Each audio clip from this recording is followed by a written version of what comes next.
আসসালামু আলাইকুম বন্ধুরা, আমি তোমাদের মারিয়াস রেসিপি হাউসে তোমাদেরকে জানাই স্বাগতম। তো আজকে নতুন একটা রেসিপি নিয়ে চলে এসেছি। আজকের রেসিপিটা কী হতে চলেছে থাম্বনেল দেখে নিশ্চয়ই বুঝতে পেরেছো। আজকের রেসিপিটা হচ্ছে হাঁসের ডিম দিয়ে আলু ঝোলের রেসিপি। তো ভিডিওটা সম্পূর্ণ দেখবে, একটু স্কিপ করবে না, এবং ভালো লাগলে চ্যানেলটিকে সাবস্ক্রাইব করে দিবে এবং ভিডিওতে একটি লাইক দিতে ভুলবেন না, আর কমেন্টে তোমাদের মতামত জানাবে অবশ্যই। তো চলো শুরু করা যাক। এখানে আমি হাঁড়ি নিয়েছি, হাঁড়িতে প্রথমে আমি হাঁসের ডিমটা বসিয়ে দিয়েছি। তো বসিয়ে দেবো, এখন আমি গ্যাসের চুলায় বসিয়ে দিয়েছি।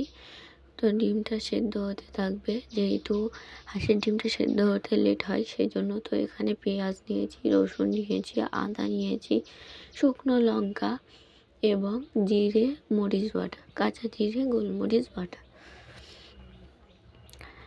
তো এরপরে দেখো ডিমটা অনেকটাই সেদ্ধ হয়ে এসেছে এর মধ্যে। তো দেখো এই সময় একটু ফাটিয়ে নিচ্ছি, না হলে ডিমটা ভালোভাবে সিদ্ধ হবে না, সেই কারণে এইভাবে আবারও আমি ঢেকে রেখে দেব। তো এখানে আমি কড়াই বসিয়ে নিয়েছি। তো কড়াইতে তেল দেবো। এবারে দেখো কড়াইটা গরম হয়ে এসেছে। দেখো এখানে আমি সরিষার তেল অ্যাপ্লাই করেছি। তো এটা তোমরা সাদা তেল বা সয়াবিন তেলও অ্যাড করতে পারো। তো এরপরে আমি এখানে পেঁয়াজ বাটা দিয়েছি, পেঁয়াজটা কেটে নিয়েছিলাম, সেই পেঁয়াজ কুচি দিয়েছি। তারপরে রসুন বাটা দিয়ে একটু ভেজে নেব। তো দুটোই যখন লালচে হয়ে আসবে হালকা, তখন আমি লঙ্কা বাটা দিয়ে দেব। তোমরা তোমাদের ঝালটা পরিমাণ মতো নেবে, কারণ অনেকে কম ঝাল খায়, অনেকে বেশি খায়, সেই জন্য টেস্টি অনুযায়ী। তো এখানে আমি সাথে অ্যাড করে দিলাম 2 পিস তেজপাতা। তো এটা তোমরা নাও দিতে পারো, তো দিলে খুব সুন্দরই ফ্লেভার আসে। তো দেখো এখানে আমি কেটে রাখা আলু দিয়ে দিয়েছি, আলুটাকে ধুয়ে নিয়েছি।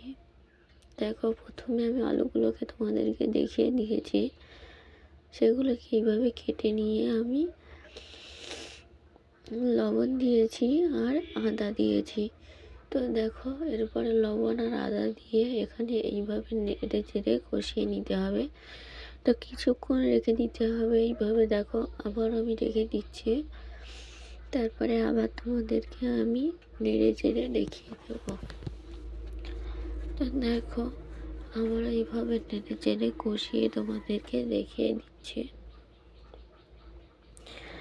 যদি ভিডিওটা ভালো লেগে থাকে অবশ্যই লাইক কমেন্ট শেয়ার করতে ভুলো না, এবং যদি ভিডিওটা উপকারে এসে থাকে একটু, তাহলে চ্যানেলটিকে সাবস্ক্রাইব করে দিও, পাশে থাকা বেল আইকনটা অন করে দিও, পরবর্তী ভিডিও পাওয়ার যাতে আপলোড করলে তোমাদের কাছে সবার আগে পৌঁছে যায়। এবং কমেন্টে সবাই সবার মতামত জানিও। তো এইভাবে কিছুক্ষণ আমি কষিয়ে নিচ্ছি। দেখো কিছুক্ষণ বাদে ঠিক এইভাবে বেশ কিছুক্ষণ কষিয়ে নিতে হবে, তাহলে আলুর কষার সময় ভালোভাবে কষিয়ে নিলে রান্নাটা দারুণ হয়। তো এখন আমি এখানে পানি অ্যাড করেছি 1.5 মগ। তো 1 মগ আমি দিয়েছি, আর 1/2 মগ তোমাদেরকে আমি দিতে পারলাম না, অফ ক্যামেরায় দিয়ে দিলাম, আমার একটু মনে ছিল না, আমি ভিডিও করছিলাম। তো এরপর ঢেকে দেবো পানি শুকিয়ে আসা পর্যন্ত। তো এদিকে দেখো ডিমটা কিন্তু হয়ে এসেছে, আমি অফ করে দিলাম। এবারে ডিম দুটোকে আমি নামিয়ে নেব, নিয়ে ঠান্ডা পানিতে দেব। তো আমার কথা শুনে তোমরা বুঝতেই পারছো শরীরটা একটু খারাপ, সর্দি লেগেছে। তো এটাকে তোমরা অবশ্যই অ্যাভয়েড করবে। তো দেখো এখানে এবারে আমি ডিমগুলোকে ছাড়িয়ে নিয়েছি। তো ডিমগুলোকে আমার ছাড়ানো হয়ে গেছে, এখন আমি লবণ আর হলুদ দিয়ে মাখিয়ে তেলে ভেজে নেব। তো এদিকে দেখো আমার কিন্তু আলুর ঝোলটা অনেকটাই কমিয়ে এসেছে। দেখো আলুটাও গলে গিয়েছে। তো এই পর্যায়ে এদিকে আমি দেখো ওটা রেখে দিয়েছি, পানিটা আর একটু কমুক, তো সেই জন্য এদিকে আমি ডিমটাকে ভেজে নেওয়ার জন্য সসপ্যানে তেল দিয়েছি। তো দেখো এবার এখানে আমি হলুদ অ্যাড করছি।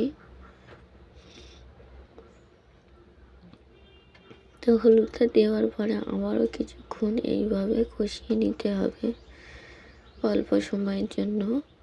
তো এরপরে এখানে আমি ডিমটাও দিয়ে ভেজে নিচ্ছি। ডিম ভাজা তো তোমরা জানোই। এটা আর বিস্তারিত বললাম না, এইভাবেই নাড়াচাড়া করে নিলে ডিমটাতে কোনো চামচ বা খুন্তি কিছুই দিতে লাগবে না। তো এদিকে দেখো পানিটা কিন্তু অনেকটাই মরে এসেছে কষিয়ে নিতে নিতে। তো এরপরে আমি এখানে পানি অ্যাড করছি। এখানে 2 মগ পানি দিয়েছি, 3 মগ পানি দিয়েছি এখানে।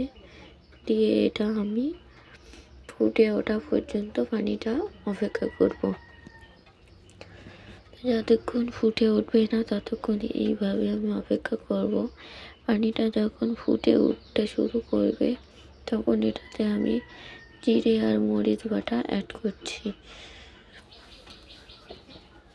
তো এরপরে দেখো এখানে ডিমগুলো একে একে আমি অ্যাড করে দিলাম।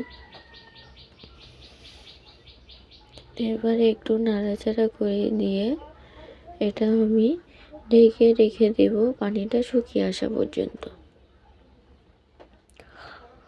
তো দেখো এখানে পানিটা অনেকটাই শুকিয়ে এসেছে। তো তরকারিটা আমার হয়ে এসেছে। তো এই পর্যায়ে এসে তোমরা ধনেপাতাও অ্যাড করতে পারো শেষ পর্যায়ে। এখানে আমি গরম মশলা পাতা থাকে, যে পাতা পাওয়া যায় সেই পাতায় যে দারচিনি লবঙ্গ গরম এলাচ থাকে সবগুলোকে আমি বেটে দিয়ে দিয়েছি। তো দেখো এরপরে অবশ্যই তরকারিটা যখন তোমরা নামাবে তখন অবশ্যই লবণটা চেক করে নেবে, যাতে প্রথমে লবণ অনেকের কম হয়ে থাকে, পরে ঠিক করে নেওয়া যায়। তো শেষ পর্যায়ে আজকের ভিডিও এই পর্যন্ত, দেখা পড়বে।